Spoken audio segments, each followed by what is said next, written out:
Hi guys, I am Nu-Trix the Synth guy, and today we're talking about Typhon from Dreadbox. If you know Dreadbox, you know they've been into analog synthesis for a good time, and they've been known for doing that, and they're good at it. What's special about this little box? Well, first of all, it looks really cool. It's a cool little piece. We'll go through it. Sounds good. If you're looking for a cool, quick-to-use analog synth in a tabletop version, pretty cool. Now, before we go into detail of what it does, let's go through the general characteristic. First of all, two analog oscillators you can control separately here. You've got choice of different wave shape.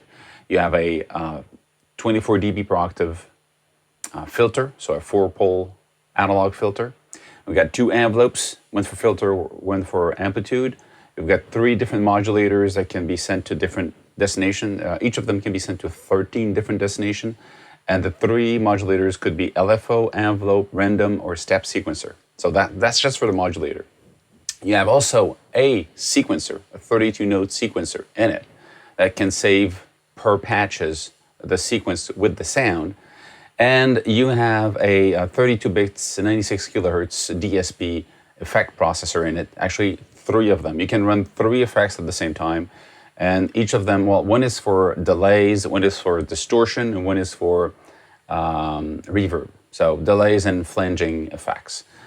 So these are the 3 you can actually run one after the other. One goes into the other. So it's pretty cool, and all of this in a aluminum case, very solid.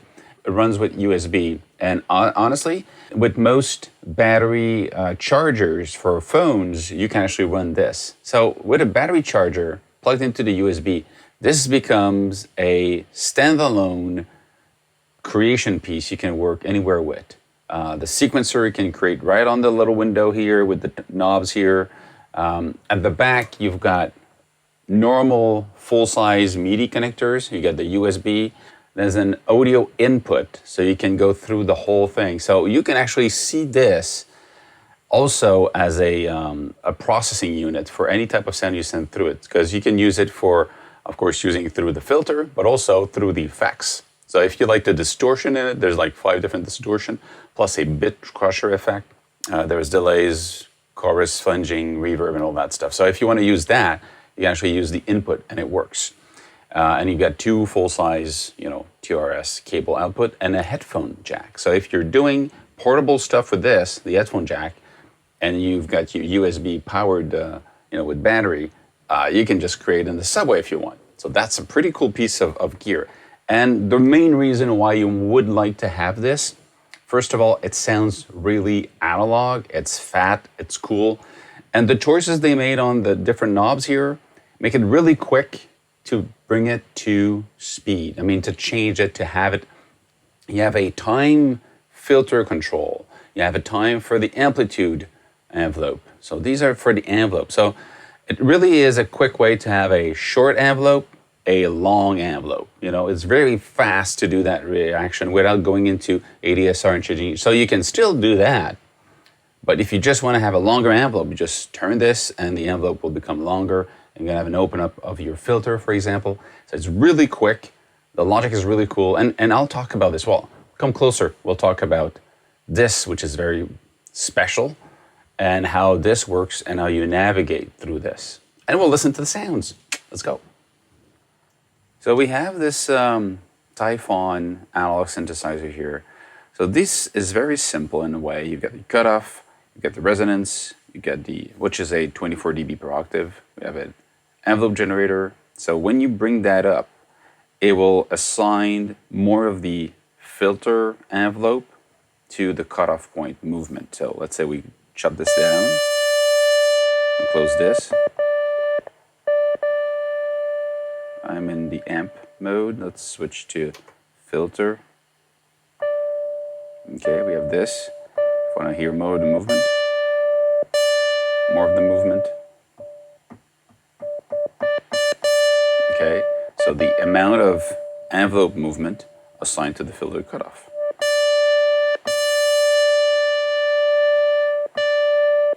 So the depth of the envelope if you want. Okay. What's really interesting is this thing here. You have a control over 2 oscillators when you look at this thing. You actually can control oscillator 1 and 2, and I'm going to show you the graphic. I'm going to put the graphic on top so you can actually follow with me. When you're here, you get FM synthesis. And FM, now this knob here controls the second oscillator. It's tune 2, the second oscillator. So then you've got FM synthesis.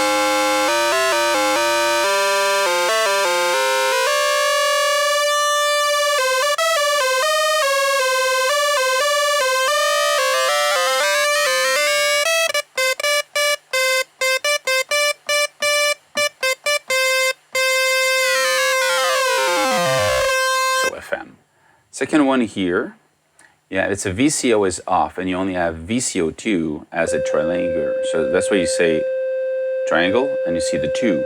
So only the 2. So this is just one oscillator, and you can tune it. So you don't hear the first one at that point. So when you go from here, FM, you go back to this one, and then you're going here. Then the volume of the VCO1 comes in. You have a square and a triangular. And then you control only the triangular with this one.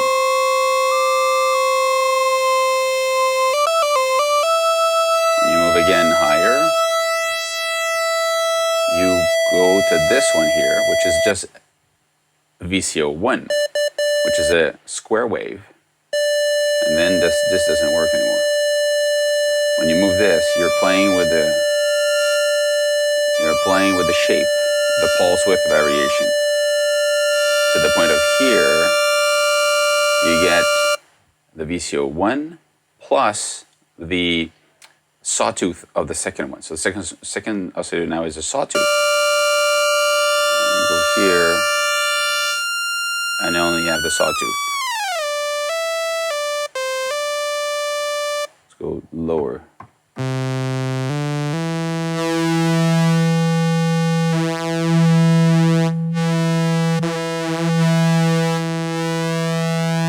This one, the 2 of them are sawtooth. So now you can create these.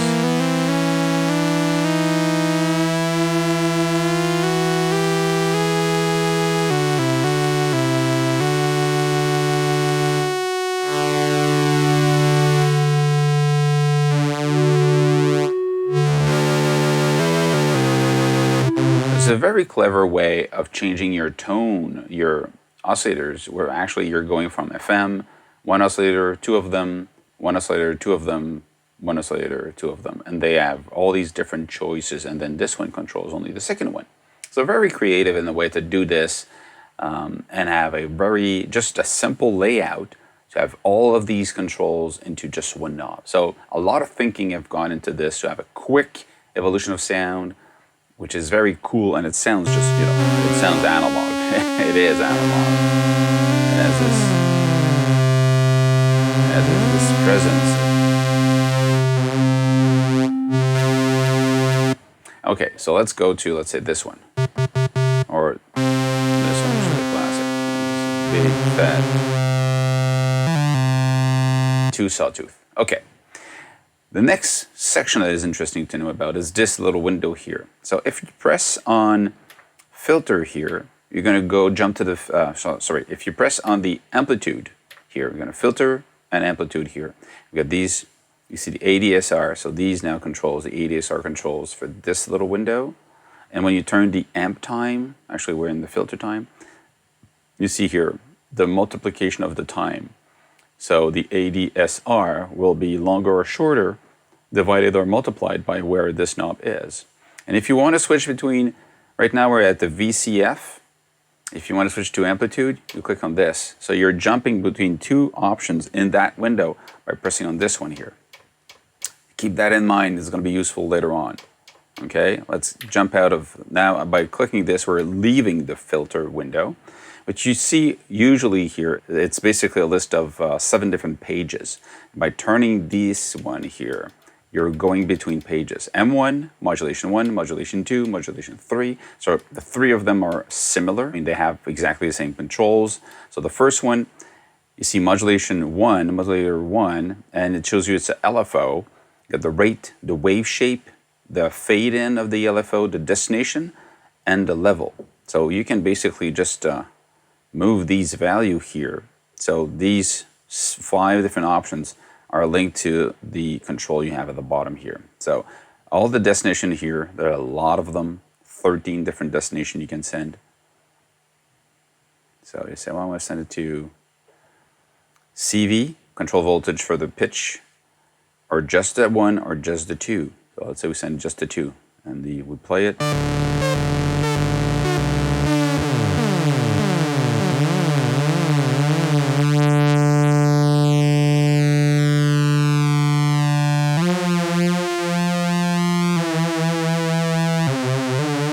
So now we're just changing the pitch of the second one here.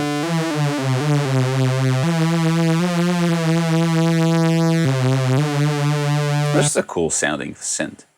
Now, if you press on the button here, you're going to have other control like modulation sync, modulation wheel. Do you want this to be assigned by the wheel control, by the modulation wheel, by velocity, by aftertouch? So this is more about how you can control the, let's say, M1 free, and you go back. There's a back button to go back here. Now, if you want to change the modulation, we said it could be LFO or something else. If you press again on that knob here, that button here, you're going to switch between envelope. So now it's an ADSR.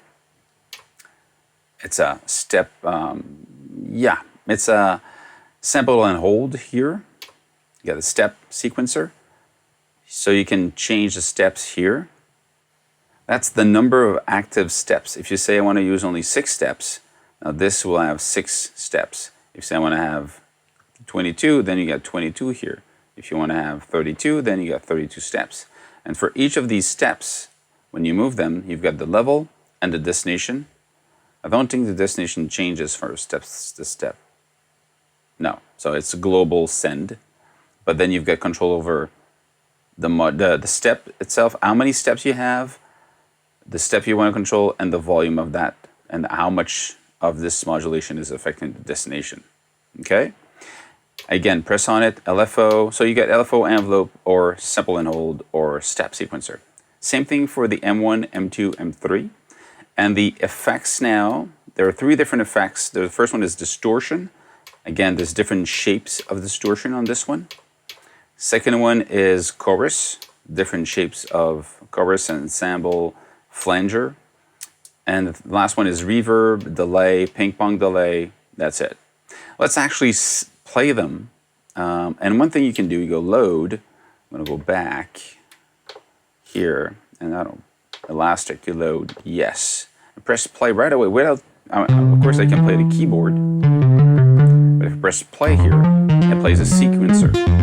It's an internal sequencer. Oh, I've got a good one.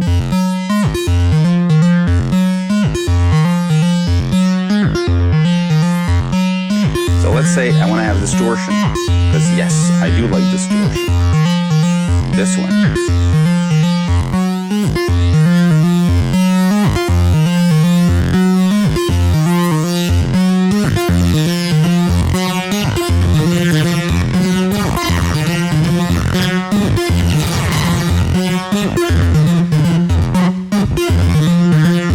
And then to change the distortion, I'll try another one.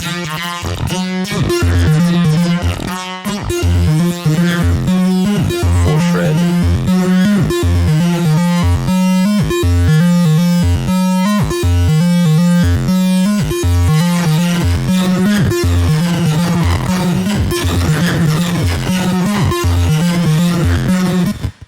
And a bit crusher.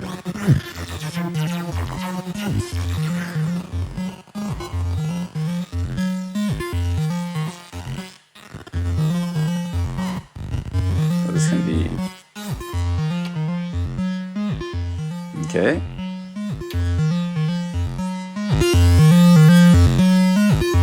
The next one is a flanger.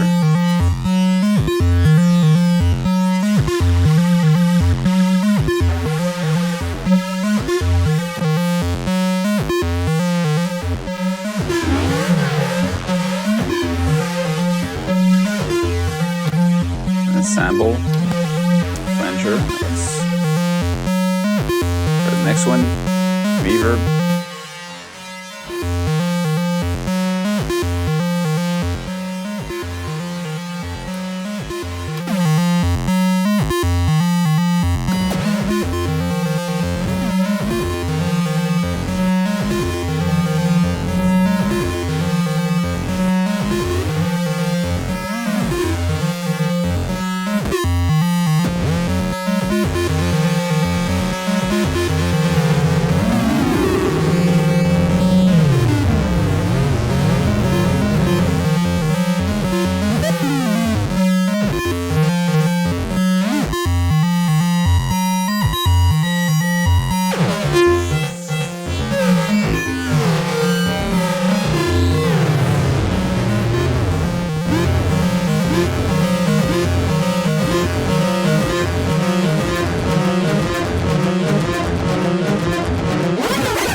guess my favorite is distortion. Just have a nice, very nice sounding distortion.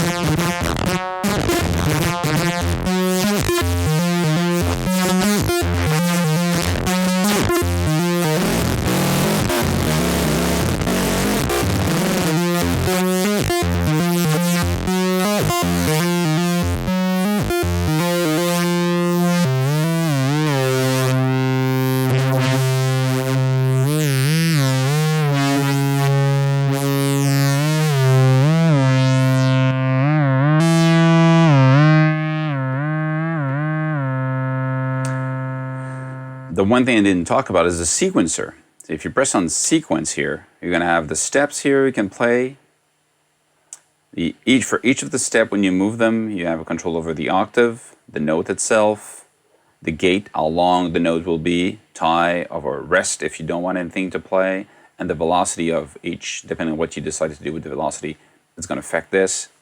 And when you press again on this little switch here, you're switching between length now, how long the sequence will be, 32 notes or just one. The division, you want it 4/8 of a note, 16 of a note, 32 of a note.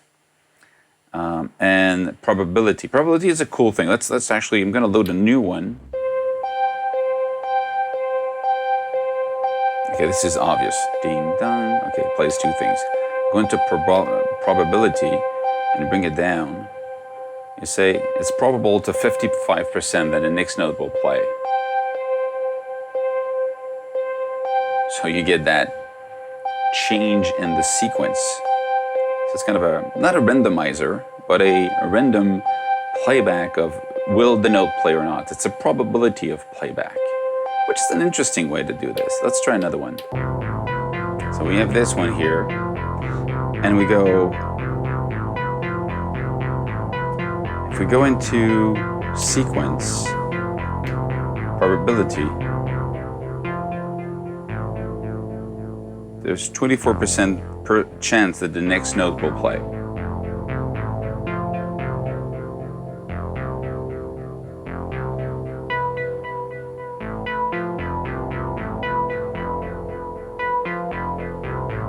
It's an interesting way of creating change in a song or a pattern just by sometime muting stuff. So you create your complete sequence and then you say, well, 55%. Then your sequence will be less busy, I would say, than the full version, which would be this one. This is pretty cool.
So that's it. That's the Typhon from Dreadbox. It's a pretty cool analog synth. It's a monophonic. It's just full of energy and sounds good. If you're looking for an analog synth that can be portable, this thing is the real thing.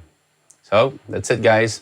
See you soon and stay safe. If you like what I'm doing, click the notification bell. If you have questions, put them in the comments and stay safe, make more music.